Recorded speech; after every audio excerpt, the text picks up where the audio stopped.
I have the honor and privilege of introducing you to Lara Frazier. She is a force to be reckoned with.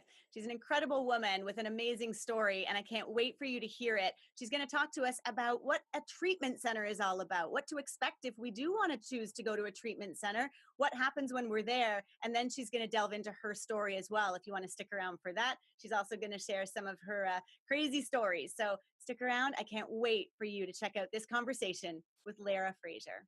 Here, we want to show you what's possible in the world of sobriety. We introduce you to the various tools, programs, and resources available because there are way more options than you may even realize. We want you to find the one that works for you. And we do it through people. People who share their pathway to recovery and will help you find your path to freedom. Because getting sober can feel hard enough. You don't have to do it alone. I'm Sarah Roberts. And I'm Roger DeVoe, and this is Sobriety Starts Here. Awesome. Well, I'm so glad you're here, and it's true. I really mean it. I've followed you for a long time, and I can't believe how incredible your story has evolved over the years. It's been amazing to watch and to be a little bit of a part of, just be able to follow you and see your growth. It's just been amazing. So let's get started. I just want to ask a really simple question. What is a treatment center? So my definition of a treatment center is where someone, a drug addiction treatment center or an alcohol addiction treatment center is where someone goes to get help with their substance use disorder, their substance abuse issues. There are various levels of care with treatment centers. So a residential treatment center would mean that the person is actually in inpatient care and they are staying at that facility. And they're getting counseling in groups around the clock, and they actually live there. And then there's outpatient treatment centers, there's detox, there's various levels of care for treatment centers, but I would just say in short, it's basically where you can go if you can't stop using drugs or alcohol on your own. That's such a great point at the end, because that was sort of my second question. Who is a treatment center for? So if I'm somebody that has identified as somebody who has a substance use disorder, I'm struggling, I don't know where to turn.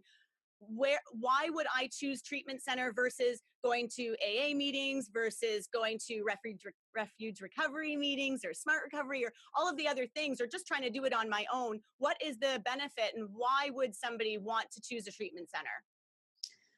I think that for me personally, I had tried various routes to stop using. My drug of choice was prescription pills. So I had tried various routes to try to stop. And it was over like 8 years ago when I first went to treatment for the first time. So all I knew about was like AA or NA, and now there are so many various options that you can try. But at the point where I was heavily addicted, and once I tried to stop, I couldn't stay stopped, or I would like switch drugs, or if I stopped using pills for a little bit, I would start drinking heavily. So what I realized is that I needed additional support, and what I had learned, my parents are both psychologists, so they have an understanding. They had an understanding of my addiction and why it was happening. They suggested treatment, but also like the reason I even knew like about rehabs and treatment centers was honestly a lot from what I learned from pop culture and society, and like seeing celebrities go to rehab for their drug addiction problems. So when I didn't know what else to do and couldn't stop on my own, I was and had tried some other tools that obviously didn't work for me. I decided to reach out and say to my parents that I needed help and I was ready to go to an inpatient facility, a treatment center, so that I could stop abusing drugs and alcohol. And did you find that when you were there, did it matter that you were addicted to opioids or to prescription pills, and other people might have had, a different drug of choice? Did that affect you, or is that how it goes? Is it that everybody's mixed together?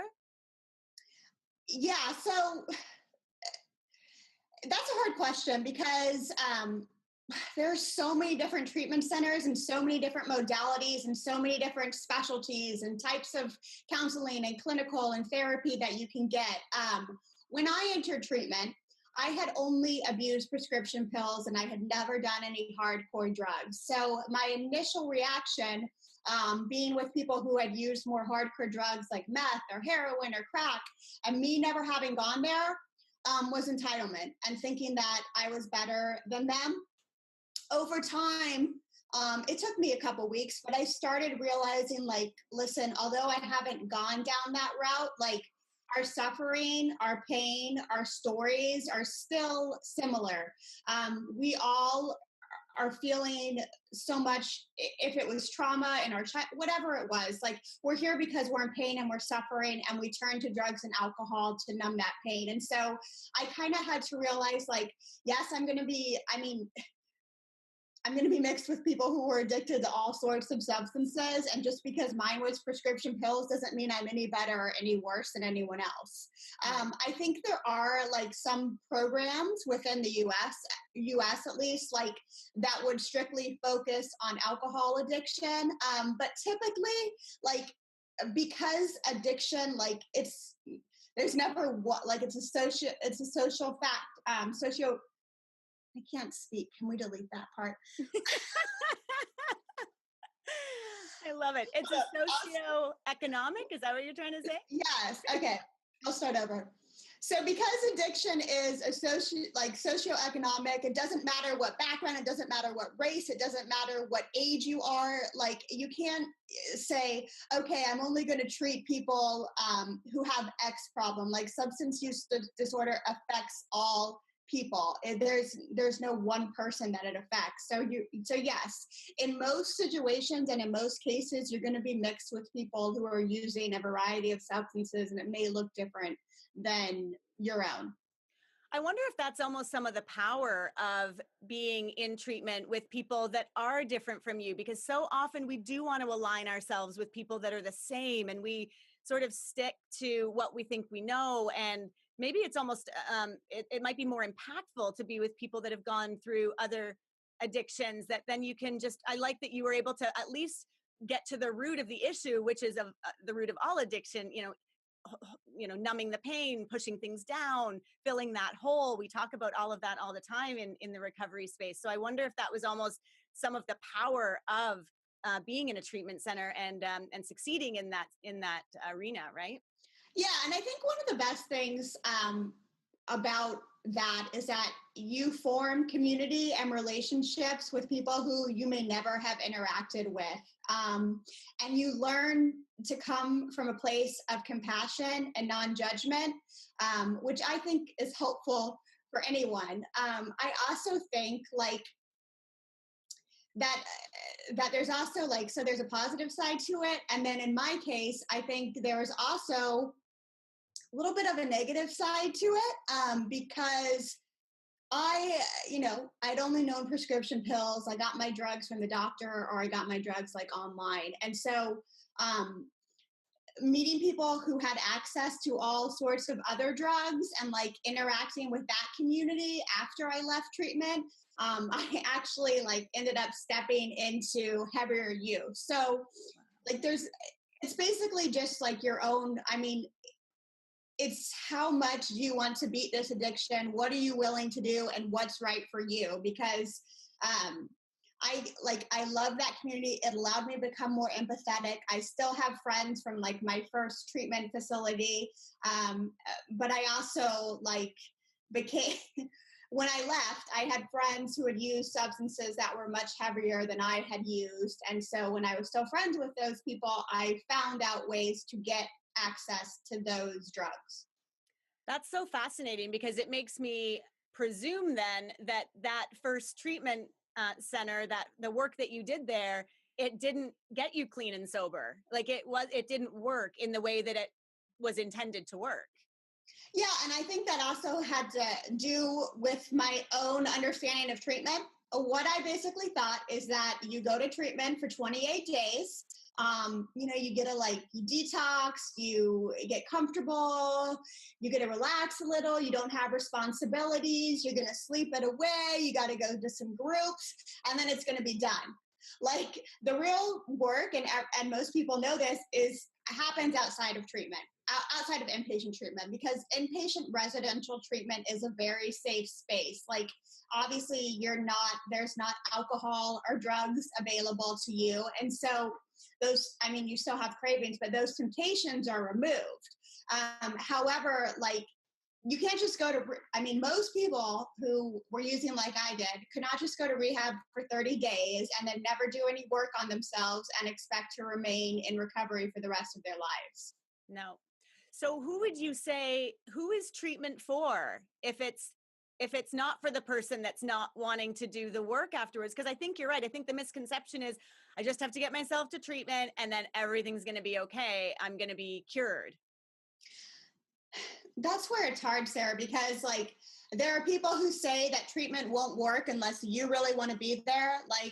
There were times when my parents said, you're going to treatment or else we're done, we're not supporting you. And so I really had no other options. And so that didn't mean that I wanted to go to treatment or I was ready for it. And even the final time I went to treatment, I just said yes because I was out of options. But honestly, I didn't really want to do the work. So you can never predict who's going to succeed in treatment and who's not going to succeed, because there are miraculous changes that can occur within a week or 2 weeks or 60 days or however long you choose to remain in treatment. So it's never saying okay, treatment's only going to work for you if you're really ready to do the work. That's not the case. Or if you're kicking and screaming going into treatment and saying you never want to stop, you don't want to go, that doesn't mean that it's not going to work for you. For me personally, it took me multiple times, but with every time I went, I learned something and it was valuable to me.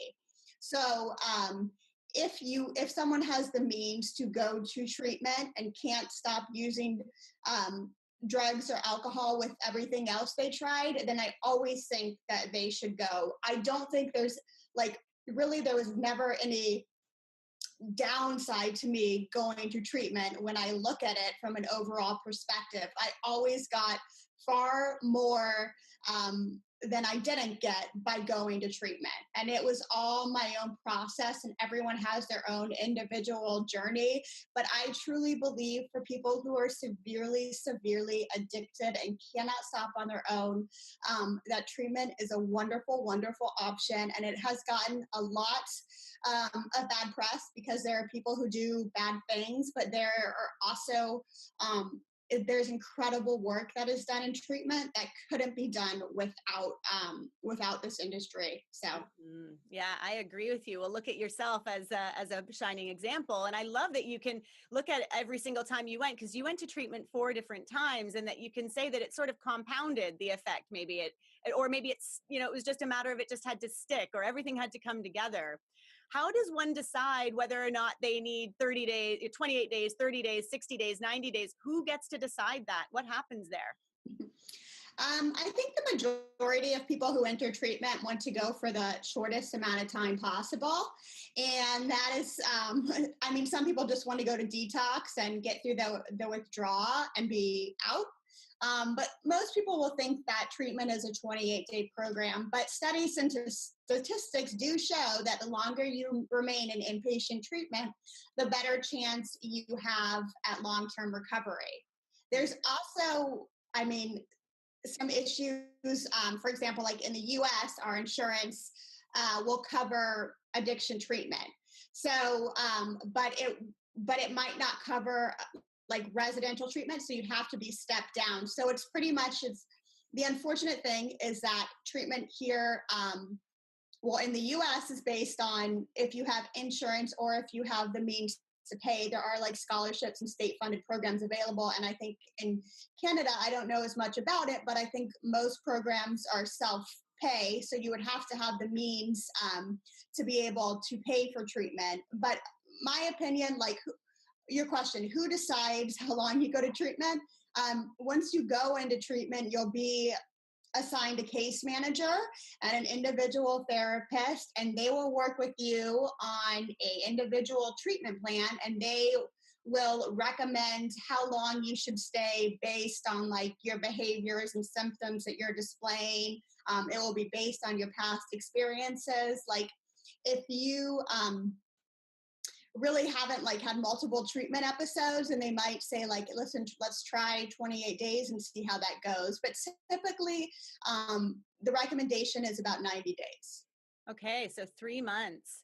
So you touched on something that I want to go a little deeper on. So you're assigned a case manager and a therapist. Is that sort of across the board standard when someone goes to a treatment center? They have these people that work with them, case managers, therapists? Yes. Case manager, yes. And I think in every treatment, an individual therapist, so they will have like a substance abuse counselor or a therapist. Some of them might not have master's degrees, whereas some will. So that just varies on depending what treatment center you choose to go to. All right. So can you tell us then, for someone again that's kind of coming here and saying, what is a treatment center? How does it work? Can you walk us through a little bit from your experience? What can someone expect if they do decide to go to treatment? Yeah.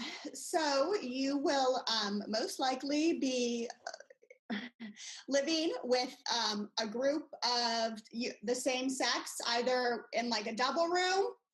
Some treatment centers do have private rooms. However, like it's always best recommended to stay with someone else so you have that support in your room. So you're living there.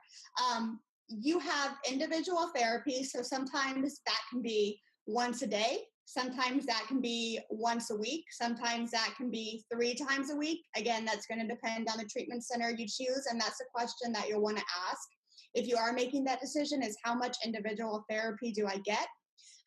Your day will usually be filled with groups. Like all throughout the day, you'll have anywhere from 3 to 5 groups that you participate in with the rest of the community.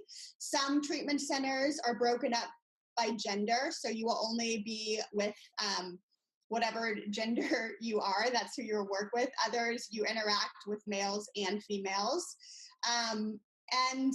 And you also, you'll get 3 meals a day. Some treatment centers offer additional amenities like equine therapy, massage, yoga. Some might offer like classes on holistic modalities that you can integrate into your treatment. There might be surf therapy if you're on the beach. Like every treatment center has its own unique flavor of what type of modalities and treatments that they offer. So another question to ask is like, can I see a sample schedule? And so they can present you with a schedule of what your week would look like so you can get a better idea of what's available to you. But you are pretty much busy from 7:30 till like 5:30. And then at night, you might have some type of group activity. And if it's like 12-step based, then you would go to either a meeting outside of the treatment center, or a meeting would come into the treatment facility and you would attend that. So what I liked about treatment centers, like I was so busy with groups and then work that was assigned to me by my therapist, and like just like having that community formed. We were all going through the same thing. Like it really helped me not focus on like my cravings and worry about my future and not live in fear. Like it allowed me to somewhat try to live in the here and now and in the present. Wow, what a beautiful gift that is, even just while you're there. And I imagine that is what these are the kinds of tools that are trying to be, formed while you're in treatment so that you can then take them into your real life. Because I imagine for all of us, I think, we think we don't like rules. We think we don't like structure. We all typically do much better when we have a purpose, when we get up in the morning, when we kind of know what to expect, we know what we're doing. I mean, habits are time savers. That's why they become habitual. We brush our teeth the same way every time because it's easier. Our brains understand how to do that faster. We make breakfast the same way. So I like that. That's what it's sounding like. It's so structured that it's allowing you to formulate those neural pathways in the brain that help you on the outside. Yeah, that's a really good point. Because, like, for me personally, in my addiction, there was absolutely no structure. And although, like, I'd say I'm free spirited and, I don't like rules or guidelines, like, those are actually really, really helpful to me, not only to overcome addiction, but just to live, like, a healthy life now. I love that. Thank you so much, Lara, for really kind of drilling down, explaining what it's like to go to a treatment center, to inpatient treatment. Thank you so much for that. What we're going to do now is we're going to drill down even deeper. I want to get into your story. So for people that are connecting with you and loving you, which I know is the case, I would like to start at the beginning a little bit. And so we kind of work these things backwards. We want to get to the meat of what happened when you got treatment and moved into the second, that other phase of your life. And now I really want to backtrack and go into how it all started, and so that people can connect a little bit more with your story. So if you wouldn't mind, I want to just pass the microphone over to you and allow you to share with people listening about your childhood and where you think it all started, and when your addiction really took hold and what happened there. And then of course now we know that you were able to get treatment, but I'd like to hear that whole story if you wouldn't mind sharing. Yeah. My addiction didn't really begin later in life, my addiction to substances. I would say that at some point in my life, probably around middle school and high school, I started realizing that I was placing a lot of value on how other people felt about me. I wanted to be accepted, I wanted to be liked. And I was also very, very jealous of my sister's relationship with my mother. My sister was incredibly intelligent and she got really good grades, and I started noticing like how much more attention my sister was getting by getting good grades. She was also a cheerleader, and I really did admire my sister. And so I started wanting like my parents to start noticing me for for those types of things, for those positive things. And so I really like put a lot of pressure on myself to do really well in school, put a lot of pressure on myself to be like an active member in every like student group there was. And as much as I would say like I don't care about popularity, I did care. Like I cared about if people liked me. And so like I put a lot of pressure on myself, and it didn't even like come from my parents. It just came from myself, and I really needed validation. And there were outlets that I found like in middle school when I started like discovering all these weird feelings, that really helped me like deal with them and not turn to something unhealthy. Like I fell in love with poetry, and so that was like a really healthy thing for me to dig deeper, because like middle school was the first time I started feeling depressed. And so like I dug deep into what worked for me, and that was like a healthy outlet. And then so in my family, like incredible family. My mom and dad are still married. They told me they loved me every single night. I was raised like in an upper middle class community. So there was like also though competition between all of us, because we all like wanted, I think, to make our parents proud. Because our parents like were so successful and they were giving so much to us that we wanted to live up to that. And so we all had our own expectations put on ourselves. But anyway, so like, in high school, I drank a bit. And when I did drink, I got out of control, but it was like not really a thing. It wasn't really a big deal to me.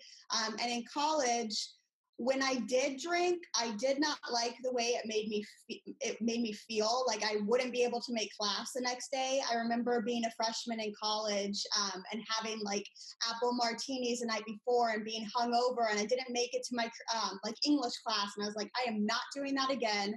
I don't like it. And so like for about 2 to 3 years in college, I barely drank. And when I turned 21, I started drinking, and I noticed that when I drank to excess, and I drank to pass out, and I drove drunk. But like I thought, hey, everyone else is doing it, like it's not an issue. So it didn't present as an issue then. And I graduated college, summa cum laude. I graduated in 3.5 years, and I had, like, my sister was going to go to law school, so I was like, I've got to go get my a graduate degree as well. So I said, well, I can't be a lawyer because she's going to be a lawyer. I guess I'll go to business school. So I started studying for the GMATs, which is like the entrance to get into graduate school. And it's not normal for people to go directly from like undergraduate to business school. So I was like obviously putting pressure on myself, as I always do. And I had a surgery, and I was prescribed a prescription opiate during this time. And I took it for the pain, but then I liked how it made me feel. And I liked how like I had Zen, like I had a moment of calm. And so while I didn't get addicted to the drug at that time, I remember that.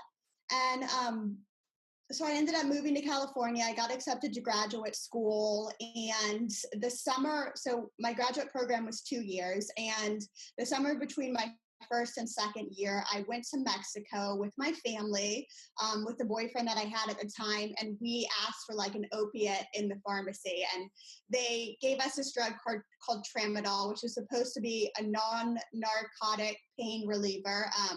I think now it's been classified differently. But anyway, it had effects similar to an opiate. And so when I got back from the trip, I was taking a pill every day for like 30 days. And for me, that was not normal. And I recognized that. So I stopped taking that pill. Can I ask just quickly, why did you in Mexico go to the pharmacy? Were you still in pain, or was it about that feeling of Zen that you No. Yeah, it was about that feeling of Zen. It was like I don't have any responsibilities right now. Let me just feel that again. And the person I was dating at the time had a lot more experience with drugs than I did. He had done like cocaine, and I had told him, oh my God, if you I'm going to break up with you if you do that. So anyway, so he knew more about drugs, and he might have suggested that you can get pain pills or opiates at the pharmacy. So I stopped taking the tramadol, and my second year of graduate school started, and I went to a psychiatrist at the school and told him that I had, what was happening is that I was so depressed, and I had not been this depressed probably since middle school, and because of the withdrawal from the tramadol, and I didn't realize it was because of the withdrawal from the tramadol. However, I was very honest, and I told him what I had been doing. And he basically ended up prescribing me, Xanax, which is benzo and is used like for an anti-anxiety med. He prescribed me Ambien to help me sleep. And then he prescribed me an antidepressant. And so I took those, but I didn't really abuse them. However, like throughout my time in graduate school, I would like still take opiates here and there if my friends had them. And so it's kind of like, my addiction really began because so many things were falling into place. So I had this boyfriend who started to be verbally abusive, and then physically abusive. I had already put so much pressure on myself to be successful. I landed a great job after graduation, a dream job, an absolute dream job, and the one I moved to California to really try to obtain. So I was actually like really happy with my work. But because I was started like being more successful and placing so much value on, I can only be happy if I am successful. I can only be happy if I have this job title. I can only be happy if I have this car. It was still like, what do other people think about me? So I started getting entitled, and I started thinking that I deserved more. And so I ended up I quit that dream job because my boyfriend, who is now my fiance, the physically abusive one, had wanted to go back to Arizona, and he was unhappy. And so I just ended up quitting that job. And then when I got to Arizona, I became even more unhappy because I realized what I did. And in Arizona, my fiance at the time physically abused me, and the cops were called. And so I ended up leaving that relationship, and I moved in with my parents for a short period of time in Texas. And I like started ordering opiates off the internet because like I didn't know how to deal with that pain. Like we had bought a house, we lost it. I'd lost my relationship, I'd lost my job. Everything was like piling on top of each other. So I think I was self-medicating and not realizing how much of a problem this would become, because I thought that was a past issue. Like I was, I had a problem with these pills, but now like I never really did again. So I'm just going to use them right now during this period of pain to move through it. And what I realized is that by like using those pills to numb the pain, when I didn't have them, it would only get worse. So I moved to California. I got a job in television production, and then I ended up getting in a car accident. And so I was prescribed more opiates, which I liked. But what ended up happening is after that job in television production ended, I was hired on with this entertainment group to be a VP of sales. And for someone like, again, who wanted her identity back and my identity was tied into my job, it was a huge deal for me. And so 2 days before I was supposed to start that job, the investors called and said they couldn't, or the investors pulled out, and so they couldn't bring me on board. And so I broke down in that moment, and I felt suicidal. I felt like I wanted to die. I felt like there was no hope. And I went to my friend's apartment, and I like laid on her floor and just told her like how I was feeling, how I was suicidal. And she said to call my psychiatrist. And this is the same psychiatrist who I had had at my graduate school. And I called him and told him what was going on. I lost this job. I feel suicidal. What do I need to do? And he didn't advise me like to go check into like a psych ward or behavioral health unit because I was feeling suicidal. He told me he had the answer for me and he would prescribe it at the pharmacy. And so the next day when I drove up to the pharmacy and realized I was prescribed Adderall, which is an amphetamine, that is when my addiction truly, truly took off. And I loved that drug because it made me feel infinite. And for someone who is incredibly ambitious, like when you can get so much done so much more quickly, you feel on top of the world. And I never really thought like I'm going to become someone who's so addicted to anything, because that's not what my life it didn't look like it was going to play out that way. And within a short period of time, I was mixing my Xanax and my Adderall. I was snorting the drug. I was taking more than prescribed. And I ended up in drug-induced psychosis, which is basically like paranoid, hallucinating, and seeing things. And I called my parents and told them my roommate was spying on me.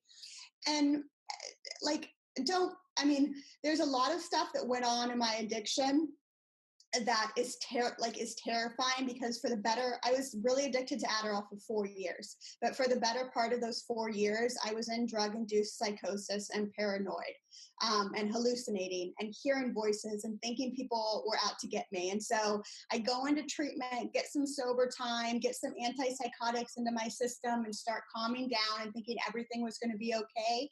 And then I always went right back to my drug of choice, which was amphetamines, because I thought that somehow it was going to be different. I thought that would not happen, that I would just be able to take a pill every single day. I wouldn't abuse it. And the story always got worse, and it always got scarier. There was a time, there were multiple times, but one time when my parents couldn't find me, they had no idea where I was. I called them from a payphone because I was living in a hostel, and I told them that someone had drugged me. My parents know, like, that's obviously not the truth. Someone had drugged me and kidnapped me. So my dad, not knowing where I was, he's like, "Where are you?" And I was so insane that like I had no idea where I was. And so he flew to California. He lived in Texas with a picture of me, a healthy picture of me, and started walking the streets of Hollywood Boulevard and Venice Beach and asking, have you seen this girl? This is my daughter. And when they finally found me, I was still crazy. And he came into my hotel, and I weighed like 75 pounds. And they were trying to get me like into a detox unit and a psych ward. But later I learned that my dad called my mom and my sister and said, like, we need to start preparing her funeral because she's going to die. And the fact that he was able to even find you is a testament to, I think, the ties that bind parents to their children. Yeah. And I always give my parents so much credit, because if they weren't looking for me, I would not be here, because unfortunately they were all I had left, because I had pushed so many other people away. Um, and so that's just like one example of where I was at. But I would cut into my own skin. I smoked meth for a little bit. I tried crack, but it was always always Adderall was my drug of choice, and it became cocaine. But anyway, I'd be able to manage my life for a little bit. I'd even get a good job that paid well, and then I'd fall apart. And the last time I went to treatment, I don't know what was different. Like I said, my parents ended going to treatment. I said, okay, yeah. And I didn't fight them like I usually do, but I didn't want to go to treatment. And when I was in treatment, I was still a disaster, and I was still getting in trouble. But it amazes me today, looking at it, because I just turned 4 years sober, looking at how bad my addiction was. And it was I had abused drugs and alcohol for a period of time, but my addiction was rather short-lived. But it got really, really, really bad. It was terrible. And to look at where I came from, to be that girl that weighed between 70 and 80 pounds, constantly paranoid and didn't trust anyone, to who I am now, it's very miraculous. And it's the power to my own strength and my own resilience, but also the support and the community that I found in other women, in women like you, just in a community that I formed with sisters, and in books. I started in the 12 steps, and I worked the steps, and I lived in that space for 2 years. And then I found that modality was not right for me, and I moved out of it and into something different that worked better for me. So my recovery is constantly evolving, and I don't know what I'm going to say. What works for me now might not work for me 6 months from now. And so I might change, but Laura McCowan, who's one of my favorites, you are allowed to change. So I'm sorry, I kind of made that really long, but that's my story, and how I got from there to here. I love where you've come from and where you are now. And I'm glad that it was long. I wanted it to be. I wanted people to connect with that, to know that there is hope if they are in that dark hole where they feel like there is no getting out of it. Look at someone like you, who was really mired in your addiction, even if just for a short time. It was intense in that period of time. And if you can do it, other people can do it too. And I think that's just always going to be the message whenever any of us work in the recovery space, that, no one is a goner. No one is not able to pull themselves up. So I wanted to kind of ask a question about that feeling. You mentioned it a few times about entitlement, and you mentioned a few times about tying your worthiness to your career. How did you work through that? And do you still have ties back to that now, or do you feel like you've released a lot of that? I haven't released it fully. No way. I wish, but no. First, my worthiness in school were my grades. And then as I got into it was my title. And the truth is the work I do now, so I'm a director of marketing for Spring Gardens Detox.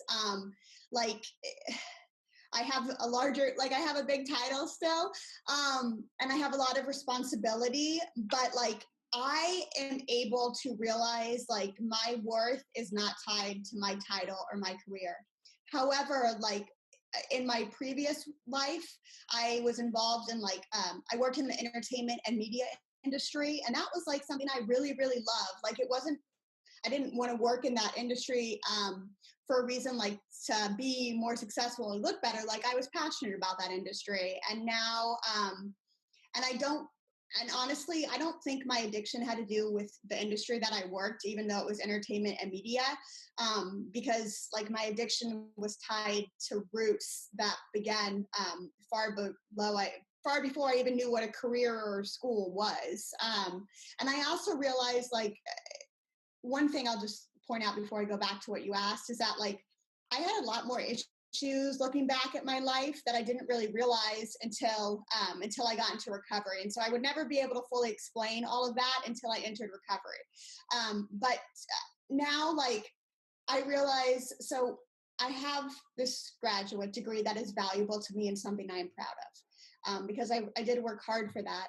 But I have to say that the thing I am most proud of in the entire world is my sobriety and my recovery, and that is the truth. And so now being able to tie like my interest in business, which I have been interested in, to working in the treatment industry, like I find my work so much more meaningful. And that was something that I think I was missing in my previous career. I tied my worth like to my career, but I also realized there was still, who I am, that like free spirit, like God, like this work that I'm doing in advertising, what is this? It's not changing anyone's lives. It's not that meaningful. Like, yeah, I loved it. Yeah, I was passionate about it, but I need today work that is meaningful to me. And, like I don't do as much. I don't do the one-on-one work that our clinical group does, or that our case manager does. And I'm not always with the clients. But I do think like when I connect with them and when I realize why I'm doing this work, like I'm helping to save someone, or not save someone's life, because I think people save their own life, but I'm helping to introduce them into something that has the potential for them to save their own life. And I think it's meaningful work. And again, like I had mentioned previously, like the industry gets a bad rap, but I am working for a treatment center that I truly, truly believe in, and the modalities that I believe are necessary, and seeing the feedback and the changes that our clients go through is one of the most rewarding things in my job. Like I have goosebumps because I'm really, really proud of what we do. And so I'm proud to represent a facility like that. And so I have to realize, like, I think I've come a long way, is like I say no and I set boundaries, and I say I am not willing to do that. I'm not willing to be on call on the weekend, or I'm not willing to do what you're asking, because that's gonna take me away from my peace of mind. And my peace is my priority. And so that's something that has changed, is because, yeah, I still have this problem with like caring, like how people perceive me, yes, and my career is tied to that. But I'm also able to recognize that that's not what happiness is. And like, if I don't have my peace of mind, then I don't have anything. And so, yes, my career is valuable and important, but my recovery and my peace of mind is far more important. I think that's such an important message to share. And while we're here, you've touched on a little bit about Spring Gardens and the different modalities and the holistic approach to that treatment center where you work. I'd love for you to share a little bit about why you do love working with that specific facility. Yeah, so I've worked in treatment ever since I got sober, in some aspect of the field, and it was it's called like sobriety and recovery is my calling. I believe this space is my dharma. So the reason that I am proud to represent and work for Spring Gardens Detox is because when they called me and spoke with me about the type of treatment that they were going to offer, it was something that I believed in, had researched, and had used myself. And here's the philosophy: is multiple pathways to recovery. So we don't tell anyone that their way, like there is only one way, because there's never only one path to recovery. And we set people up with a variety of different tools and modalities. And one of my favorite things, like, we believe in our harmonic balance between Eastern and Western medicine. So our guests, we have a doctor of Eastern medicine on staff, and our guests are introduced to all these holistic modalities that they can integrate into their recovery. And so acupressure, cupping, moxa, yoga, meditation, massage, and all these different herbs, like Chinese herbs, and philosophies. Our doctor of Eastern medicine has like groups on all this stuff as well. And one thing that I think is beautiful is like these people who are in pain, like physical pain, and our doctor works with them, like they're amazed that they don't have to swallow a pill to deal with their pain. Like anxiety, insomnia, like finding balance. They're introduced to these tools in early recovery that I never knew about, and I didn't know would help me. And also, like, as something that's important to you is like we have an in-house nutritionist. We introduce them to healthy eating, to the importance of movement. So what I love is I love it. You know that's speaking my language. My father went to treatment, and that was not something that was prioritized when he was there. And it was frustrating for me. Yeah. No, and that's not what I experienced in treatment either. Like, the first 3 times I went to treatment, it wasn't the best modality or treatment for me. And the 4th time, like, it moved into like a little bit more of something that I could identify with, but I was never like, healthy eating wasn't discussed. The importance of moving your body wasn't discussed. I had a lot of great clinical work and groups and therapy, but all these holistic modalities that you could use, I had no idea what they even were. And we have like AA come to the facility too. So there's like, so we introduce them, and some of the groups are on like 12, like some staff with the 12 steps too. So we're not like anti 12 step. We're like recovery isn't a one size fit all. So that's what I love. And the reason I'm proud to represent it, like I said previously, is because I see the work that is done, and I see the feedback, and I get the hugs, and I read like the blessings of like how incredible our staff is, and nothing that I have never seen one person do anything unethical, illegal, nothing but compassion and non-judgment and empathy. And that is another thing that's important, is that like in my treatment centers, I was beaten down and yelled at. And that's an approach that may work for some people, but it didn't work for me. And that's not the approach that we have. So there's like so much, I think it's it's a personal thing I like to see like that, God, these modalities, like they're proven to really help someone in their recovery. And damn, I wish that those were introduced to me in my recovery, because maybe I could be a lot further along, but everyone has their own path. But I think that's why I'm proud of where I work and what I do. Oh, I love it. It makes me, honestly, and I've thought about this many times, are there treatment centers available for people in long-term recovery who never recovered in a treatment center? Like, I want to go. I want yoga every day. I want someone to tell me when we're meditating. I want someone cooking for me. I want to have a beautiful surrounding on the ocean somewhere. Like, why can't I do this? I know. I want that too. I want to go, like, never want to go back to treatment for the wrong reason, but if they had like something for people in long-term recovery, and I wish insurance would cover it too. I know. If only we could create this. All right, we'll work on that together. We'll come up with we've got to. Place. I love that. Lara, thank you so much for sharing your personal story. I love that you are so willing and open to share it, because it helps other people to heal and to know that they're not alone if they are struggling in the same way. So thank you so much for your time with me today. I've enjoyed it so much. And I want to close out with a few fun questions to ask you. I want to know, what is the best thing about being clean and sober? The best thing about being clean and sober is the fact that I do things every single day to become a better human. Wow, that is an awesome answer. I would love to know one of your craziest stories from while you were still actively in your addiction. My craziest stories, besides the one where I'm cutting into my skin and thinking that printers are taking pictures of me, those are pretty crazy.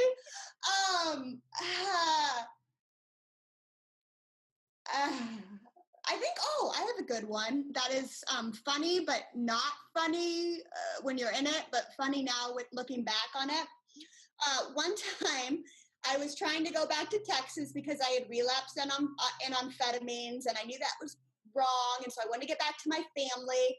And I got this crazy idea that the woman I was living with was trying to take over my position as daughter to my parents. And so I went to the airport.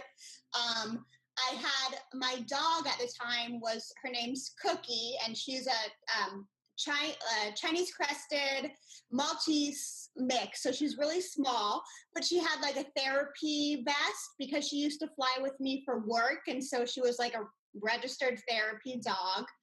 And I had her with me. And so I didn't have a boarding pass because I don't know where my boarding pass went. And I had a huge suitcase, and I'm at LAX in Los Angeles, and I'm going up the stairs, and I throw my boarding pass on like whatever the luggage, or not the board. I throw my huge luggage thing that you have to check. You can't even like bring that on board, but I throw it on the luggage carousel. And I have my bag that actually has like this synthetic drug called bath salt, which is like a white powder, so it looks a lot like cocaine. And I cut everyone in line. I have Cookie with me on a leash, and she's in her therapy vest, and they throw me on the floor, and they put handcuffs around me, and and I tell them, and they take Cookie away, and I tell them, that's my seeing eye dog. That's my seeing eye dog. And yeah, and then I sit up and I'm like, where the F is my dog? And they're like, I thought you were blind.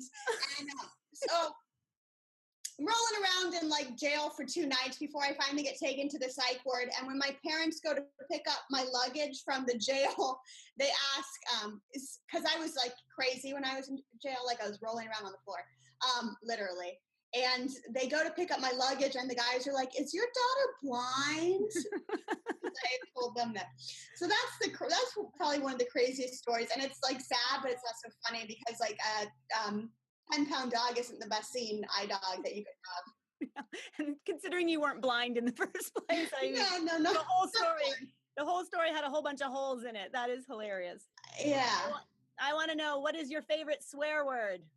Fuck. Such a good one. You're not the first. And I want to end with, what is one thing that you know for sure? Taking from Oprah. I know. I love Oprah. We do. One thing I know for sure is that the best thing I do every day is express and practice gratitude. Beautiful. Absolutely beautiful. Well, I am extremely grateful for you and for your time and for your service and for your work. And how do people follow you? Where do they find you? What's the best place to get in touch with you, Lara? The best place to find and follow me, because it's where I'm probably the most active, is Instagram. And my Instagram handle is @SillyLara. I also have a website where I have blogs and other musings, and it's larafrazier.com. If you are interested in reaching out to me about learning more about treatment or hearing more about what Spring Gardens Detox does, then visit that website at springgardensdetox.com. Fantastic. Thank you again for all of this. I am so grateful to you. I love you dearly. You're amazing. Keep going. Keep changing the world. You're awesome. I love you, Sarah. Thank you so much for all you do. You are one beautiful, badass, powerful woman. Yeah, you're the best. Thank you so much. I'll see you soon. To get access to all of the free videos and interviews, visit sobrietystartshere.com.